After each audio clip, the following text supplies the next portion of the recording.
Mountain bikes simply eat through components, especially if you ride in wet and muddy conditions. And it can be really costly keeping your bike off the road, I guess you could say, at the best of times, because of the fact you have to spend so much money on them. Now, I thought today we'd have a look at some of the consumable parts on a bike, the stuff that really wears out, the stuff that costs you money, and we can figure out where to save you some money. Okay, so I guess one of the first things a lot of people are going to ask is, what exactly are the consumable parts on a mountain bike?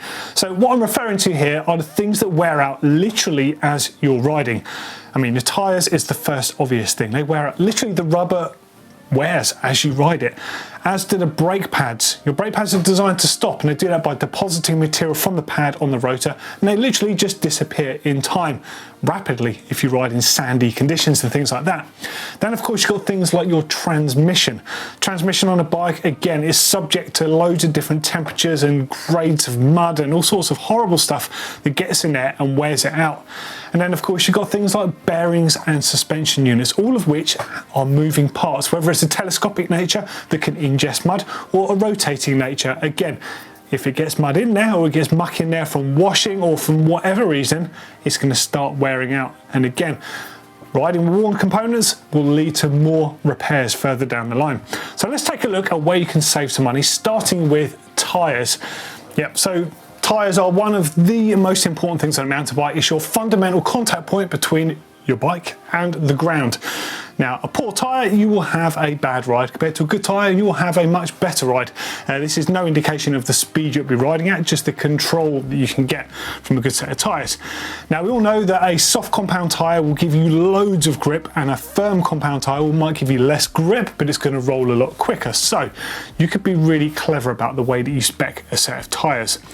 Now, what I like to do is work on a rotation of 3 tyres. So rather than having a set of tyres that will do me for say 2/3 of the year, and when it gets to winter and the soft conditions, I put on an open set, what I actually prefer to do is just have 3 tyres. So technically I'm saving 50% on a set of tyres. So this is what I do. I run a rear tyre that's a close spacing, that's very fast rolling. At this point, compound is irrelevant. This is more about a fast rolling tyre. Now, I'll run this for at least half of the year, maybe 2/3 of the year on the rear of my bike. I don't like a tyre like this on the front. This will be on my rear. As I said, nice and fast. I don't mind if it gets a bit rowdy because I choose to have a much more aggressive tyre on the front end. Now, this one is a Vittoria Mazza. The first tyre I showed you was the Agaro. So a good equivalent, if you like Maxxis tyres, would be the Ardent. Perhaps if you like Schwalbe tyres, the Rock Razor, I'd say, or WTB would be the Riddler. This one I run up the front. This is the Mazza, much more aggressive, really chunky tyre. Run them front and rear, they work great. A little bit slower on the back for what I ride, so that's why I choose this one for the front. Now, equivalent to this might be a DHF by Maxxis, something like that, or even as far as an Assegai if you wanted to go really aggressive. And then, I don't know, you get the point. Basically what I'm trying to say is a much more aggressive tyre on the front. But here's the clever bit. So that's my 2/3 of the year. But when it gets really sloppy, I'll swap that front tyre onto the back. Bearing in mind it's had barely any use because it gets much less wear on the front than it does on the rear. So it's basically like putting a new tyre on. And then I'll put something really aggressive on the front. A much more mud-friendly tyre. So this one is a Vittoria motor. Of course, we run Vittoria here at GMBN. But if you were to run Maxxis, that could be a Shorty, for example. If you were to run Schwalbe, it could be a Magic Mary, something like that. The point is, I've got 3 tyres here that suit a variety of conditions that I ride in, and it is saving me money because that rear tyre, by the time I swap it out for my winter season, it's not even worn out yet, so it will do another season. I'm not riding it until the end of its life. And the same, that mud tyre on the front, that one won't even be worn by the end of the season. That's going to do another winter, maybe 2 winters, depending on how lucky I am with, I might slash the casing or something like that. So the point is, really, out of those 3 tyres, I'm only going to need to replace one of them to keep them going. And that'll be the one that was on the front that goes onto the rear, that gets a bit more use than the others. It's a great way of saving a bit of cash. Now, another angle you could choose for saving cash on tyres would be what I see a lot of seasonaires used to ride. So I use Maxxis as a good example here, because they do tyres in various different different compounds. Someone would run, say, a super tacky on the front because they want maximum grip when they're riding Whistler Bike Park or Morzine or somewhere, yeah? And out back, they'll go for a 60A tyre. Same tread perhaps, so something very chunky, but given the fact that you absolutely rip the crap out of rear tyres on downhill bikes or any bike when you're riding in a bike park, having a firmer compound means you're going to get much more use out of it. So just think about how you're spending money on the rubber side of things, and you can definitely save a good amount of cash. Okay, so the exact same can be said of brake pads. Now, you obviously get two major types of brake pads. You get metal sintered, and then you get the more organic material, which is essentially fibres which are bonded together. Now, I prefer to use sintered pads for most conditions. They last better, they work better in the more grimy conditions we tend to have here.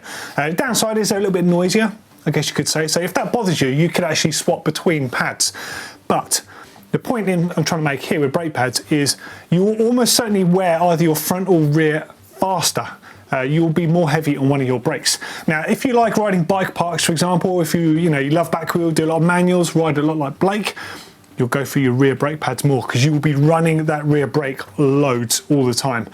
If you're a more generic trail rider, you'll probably find your front brake wears out more frequently than the rear brake. Now, of course, this does vary on where you ride and the types of mud you have locally, but you won't always need to replace brake pads front and rear. So the brake pads, you can obviously put a fresh set in and rotate around. The same thing again, use a set that's already bedded in, get them on the back, just keep cycling them through. Now, you might also think that, say for example, you've got SRAM brakes, you might think, the best brake pads I should be getting are SRAM, and the same as Shimano for Shimano. Most of the case you would be right. However, they're not always the cheapest. Now, in particular, in winter conditions, when you will be going through brake pads at a much higher rate, or for example, if you're going to go to bike parks for the summer, you're going to be smashing through brake pads. Do you really want to be spending all that money? Why not shop around? Superstar, Uber Bike Components, Aztec, Fibrax. There's loads of brands out there that offer pads that are nearly, if not as good, if not better than the original ones for a fraction of the price. So have a look, see what else your friends are riding, see what hooks up in the conditions that you ride in, see what works best, and maybe you can save some cash there on brake pads as well. Okay, the next thing to consider is your transmission. Now, when you've got your nice Transition, Scout, or whatever bike it is you have, you can get carried away thinking, oh yeah, I'll put an XTR cassette on there, and I'll, the XT shifter and all that nice stuff. Yeah, it is all amazing, and it is super lightweight, and it is super smooth. But it costs an arm and a leg. You don't need to spend that money, especially on your transmission. So the things that you will get when you spend money on transition isn't necessarily longevity. The major things you'll get is it will be extremely lightweight, yeah, and the action of it might be a bit smoother. Yeah, and it might feel a bit nicer, it might feel a bit more metallic and clunky, as a bit more, as opposed to a bit more plasticky that you can get with some of the more budget components. But look at what your transmission does. You are quite literally wearing it every second you're riding your bike. Why would you spend a crazy amount of money on a chain and cassette, which are the first things in your transmission that you wear out, and you wear them out all the time? It just seems like madness to me. And the same for the rear derailleur. So a lot of bike manufacturers are guilty of putting a better derailleur on their bike than the rest of the transmission. It's very common to see, for example, an SLX by Shimano chain and cassette with an XT derailleur. They're trying to hook you on a derailleur. Now, some people get bothered about the chain and cassette. I don't care about that. As soon as it wears out, I'll put another one on. If the weight really bothered me, I'd put a lighter weight one on. At the end of the day, the more you ride, the more you're going to wear that stuff out. So don't spend money on it. It's madness. Now, with the rear derailleur, yeah, okay, you can't beat the shifting performance you get of the XT. XTR is the same, except it's lighter and it's a bit more refined.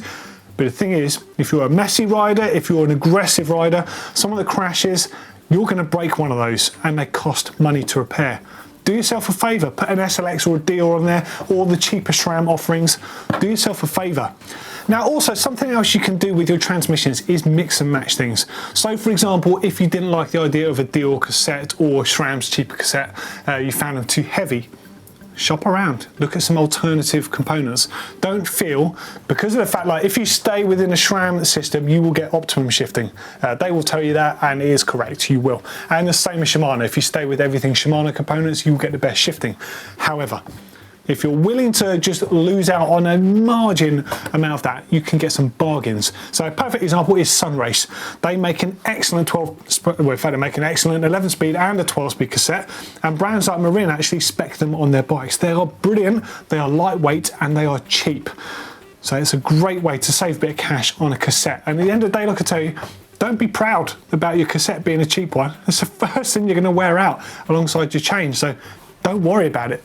Spend that money on other things on your bike that are much more important, you're going to get more out of, like a good set of tyres. Now, another brand that does something really cool as far as cassettes worth mentioning is E13. Now, they make a two-piece cassette. So the original one was a steel lower and an alloy upper. I think it might be slightly different now, but the point is, the smaller or the higher gears are made from steel. They're the ones you wear out more. They're smaller, so the chain simply wears them out more and you use them more. Whereas the bigger ones are made from alloy to keep the weight down. But obviously they're so big, they spread the load out more, so they don't wear out even a quarter as quick. So it's really good. It's a sensible offering because A, it's a lightweight option. It's not super cheap, but the fact that you can replace just part of the cassette that you wear is brilliant. That's looking after the customers. So definitely consider something like that. Now, should I need to tell you when you're maintaining your bike to make sure you replace your chain before it gets worn? Let's just talk about this one more time. I've probably said this about 1,000 times on GMBN Tech, but it's so important, and the reason for this isn't so, to convince you to spend more money on a chain. It's quite simply the fact that the pitch in your chain, right, your chain will not stretch, but the pitch of the chain, that's the distance between the pins, will grow slightly as the parts of the chain wear. And as that happens, the rollers on the chain will no longer be rolling correctly and evenly in the trough of the sprockets, front and rear. They'll start wearing on parts of it, which turns your chainring teeth or your rear sprocket teeth into weird pointy shapes, and there'll be no traction and you'll wear stuff out at a rapid rate. The quicker you can change your chain before it gets worn, the better. Now, here's another cool thing for you that I've actually done this many times in the past, although not recently. Keep hold of your old worn out stuff. So I have here, and it is worn, trust me, a worn SRAM Eagle transmission. Now I had this when for my previous job when I was running a Mondraker Foxy. This was on that bike, and then I had a Dune later and another Dune. So that's been on 3 bikes and it's toast. But I keep this because if I was, let me put it back, it's quite heavy. So the reason I keep hold of this is because on any one of my bikes, if I decide I'm only going to ride that this winter, I will wear out that transmission on there. Good reason to keep your old worn stuff, swap it out just for the winter. Most of the time, if you ride in mud like I do, like clay, horrible thick stuff, your shifting goes out the window anyway. So you may as well just run that old battered up stuff until it's literally falling off the bike and it'll see you through winter. It's definitely worth keeping something that has a little bit life in it, but maybe isn't shifting quite as good as it should be.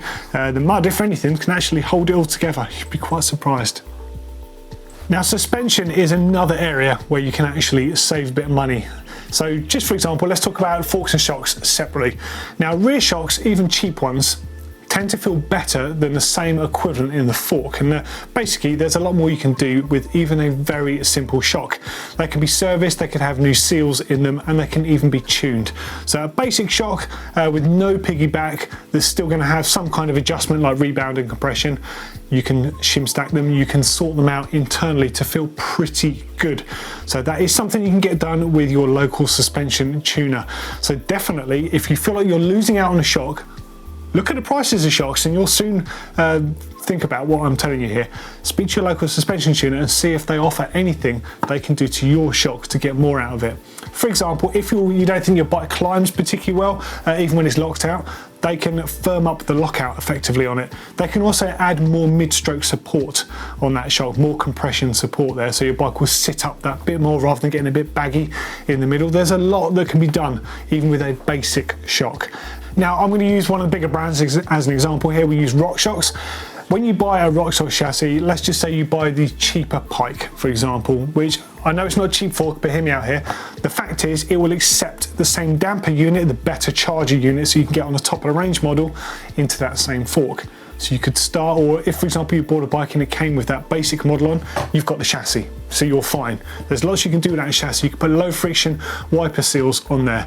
Yeah, you can put better oil than that comes as stock. I think they come at Maxima now actually, which is really good, but you can still get very slick oil on the inside. You can get that new damper in there. You can even update to the new Debonair air spring in there as they start coming out. You can fit the next model year internals on the existing fork, which, provided you look after your fork, they should last you a long time. It's just something I don't see people doing. I see them riding their forks, getting them scratched and scuffed up, and then trashing them basically, and then just buying a new set. It seems mad when you can spend £1,000 on a pair of suspension forks now. Look after your stuff and consider upgrading stuff within the fork and keeping the chassis. And actually there is another thing you can do with your fork as well. You can go for a custom option, which you'll find that virtually any suspension tuner will offer something that they can do. For example, TF Tune do push tuning, and there's a number of different places around the UK, and this will be the same in Europe, the US, wherever, that we'll be able to do coil conversions and things like that. Now, even a basic fork can feel incredible, even if it has the most basic hairspring in the world. If you turn it into a coil fork, it can feel unbelievable. Now, I'd imagine probably about half the forks out there you could convert to coils, so it's definitely a consideration. This fork on screen, for example, yes, a RockShox Seb, a brand new one that has a phenomenal airspring as new, but this particular one is a coil conversion that was done for someone, and I've got to say, it's one of the best feeling forks I've ever felt. Phenomenal thing. Okay, I'm going to hit you up with the real obvious one now. Clean your bike. It's not hard, and as soon as your bike gets muddy, like dust is a little bit different, but if your bike gets muddy, the sooner you can clean it the better, because it's really easy to clean. If you just put your bike away in the garage when it's covered in mud, it's all going to dry and cake on, and it takes forever to clean it. Clean your bike when it's wet. Doesn't take long. Your bike will thank you for it, and your wallet will thank you for it. I mean, just look at all that black gunk that you get around the jockey wheels on your bike. That's just like the scum you see on a tramp's gum line. It's just horrible stuff. Like, you don't want that being able to work its way into the bearings and the bushings of your rear derailleur. And the same goes for your hubs, same goes for your pivots on your bike. If you've got stuff around there, it's going to find a way of working its way in. That's what it does, and that's how things get worn out. Clean your bike. Do yourself a favour, honestly. Now think seasonally about how you replace things, and try and keep a bit of a track on the mileage that you do on your bike. After all, you would with a car, you would with a motorbike. You'd expect to do a service after a certain amount of miles. You'd expect to change your tyres on your car after a certain amount of miles as well. It's exactly the same with your bike, but just think about this, right? So I'm going to use the Northern Hemisphere, the UK in particular, obviously because I'm here. So every winter we know it's going to get disgusting any time from September to probably April, give or take. You know, we get a real scummy, wet, mucky patch. Right now, there's no way on earth I would want to put a clean transmission on just before winter. You know, when it gets to the end of summer, if my transmission's wonky and just all like wearing out, it gets a bit wobbly, I'm going to leave it on. I'm going to finish it off through the winter. Run it until the absolute last minute I possibly can, with the intention on putting a new chaining cassette and a chainring on when it gets to spring. Yeah, all right, you're still going to get wet weather in spring, but it's not going to be anywhere near as bad as the bad conditions. So this is obviously different wherever you are in the world, so just take into account the conditions and how they affect things on your bike. If you have a suspension bike, it will have lots of these all around it. Bearings, yep, and look after them.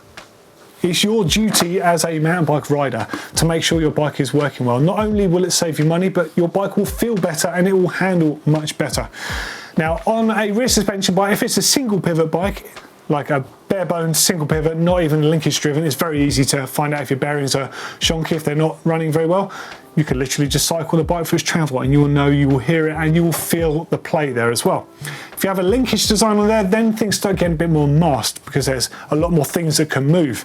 So do yourself a favour, every now and then, take your shock out, cycle the bike through travel, give it a bit of a waggle, undo some of the bolts, move things around and pay attention to it. Now, if there's any bearings that are in sort of firing zone from loads of crap coming off the rear wheel, for example, like down by that BB yoke, keep an eye on those bearings, because they're naturally subject to so much water that eventually it's going to get into that bearing. So on a bearing, you've got rubber seals on both sides, really. If the moisture gets inside of there, it's actually going to purge all the grease and the good stuff out and replace it with the crap that's going to wear everything out. Now, as soon as these are the slightest bit graunchy, you want to replace them. Frame bearings are unlike other bearings, so like for example a hub bearing, you can get away with putting a bit more oil or a bit more grease in something like this. But a frame bearing, I wouldn't bother doing it because of the fact there's so much load going through them. You want to be replacing them as soon as you possibly can. So definitely keep an eye on them, because you'll mostly find that a couple of bearings will wear before the entire set does. Now, you can replace them by going directly to your manufacturer, who will offer you a complete set to fit one of their bikes. Like say Canyon Sender back end, you'll be able to get a set of bearings and it'll be 50 or 60 quid, something like that, which might feel quite expensive, but if you consider the price of the frame, it's a fraction of the cost to keep your bike feeling really good. However, if you fancy going the DIY route, it's easy enough to measure up bearings using a set of digital calipers or verniers.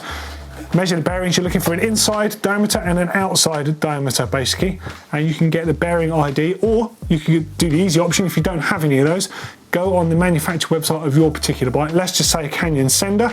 You can look on there and it tells you the code of those bearings. You can take that code and you can go on your favourite bearing supplier website and order some bearings yourself. Now, sometimes you'll see bearings that will be quite cheap. Okay, don't be too tempted by those, because they won't be full complement bearings. Now, what I mean by full complement, or you might hear the term max complement, is they'll be basically completely full of balls in here.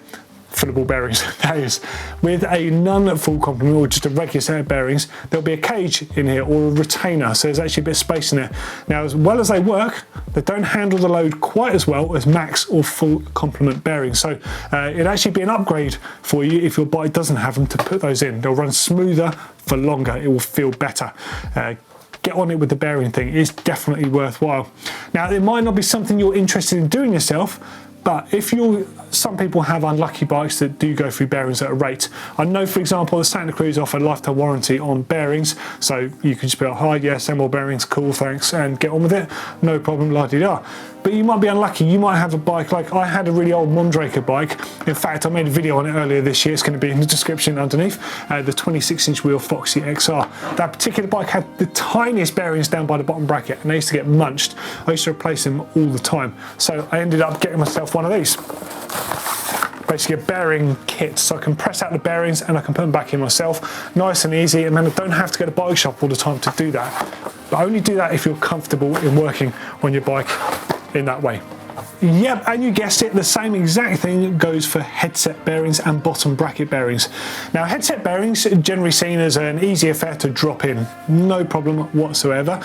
Now, if your frame has an integrated headset design, so which means the bearing literally sits into the frame, it will also have another measurement, as well as the inside diameter and the outside diameter. It will have a degree measurement. So it might be, I don't know, 33 times 43 times 45. So the 45 means it's got 45 degree chamfer on that bearing where it sits into the frame. So you have to make sure that you get the exact same bearings each time. That's completely crucial. Now, you could say the same for bottom bracket bearings as well.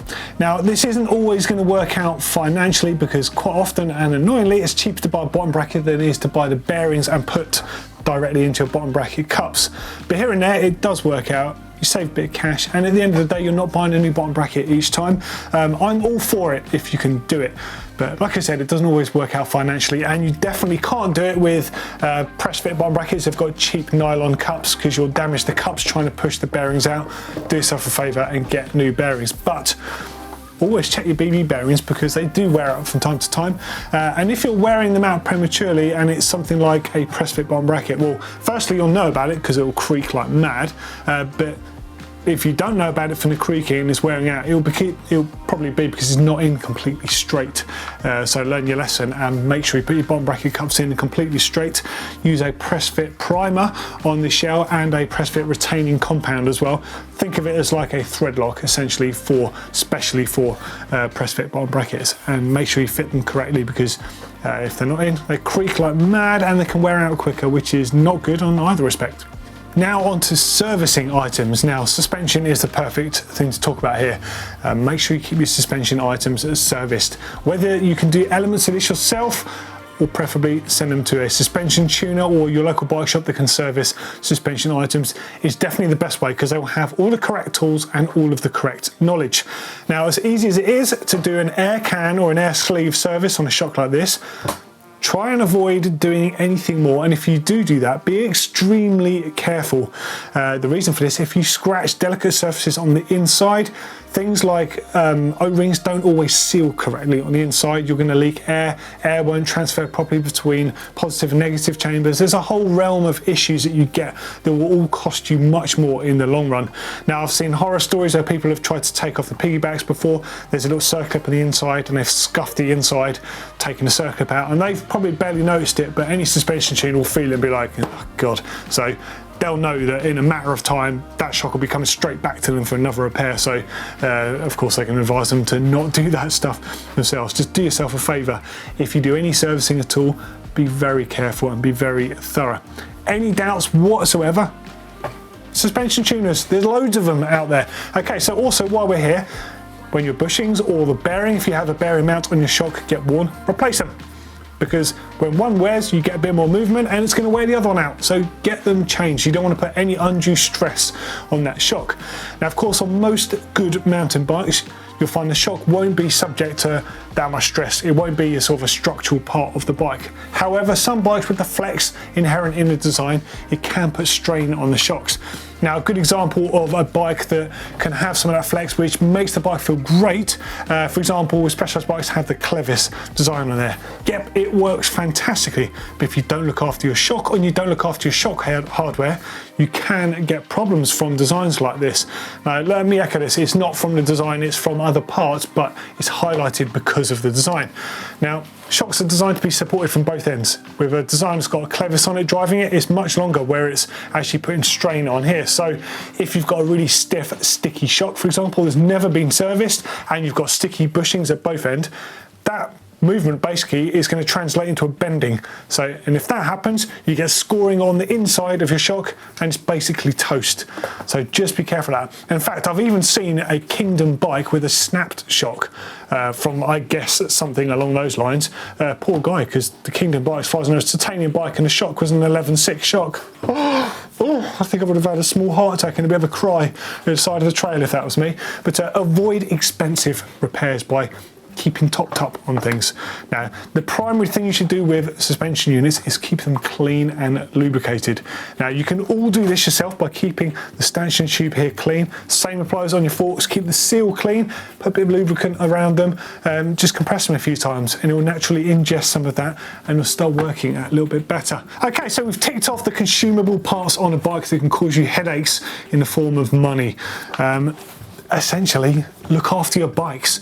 Think about where you're spending that money. Do you really need to buy a brand new set of tyres? Can you get away with one tyre and reuse one off the front or the back of your bike? Do you really need to buy a set of brake pads? Do you really need that XTR transmission? Really? You don't, do you? Yeah, okay, I love XTR and I quite happily pedal it all day long, but if I'm spending money on stuff, yeah, I'd buy the shifter, no problem at all. And I'd even be inclined to buy the rear derailleur, but chain cassette, no, SLX probably for me. Be happy with deal. Just think about where you're spending that money and you can genuinely save a lot of money. Now, if you've got any money saving tips on consumable items, especially the things you do wear out, I'd love to know where you've saved money and you've gone south a bit to avoid going through the major route. Let us know in those comments and we'll see you in the next video. Cheers.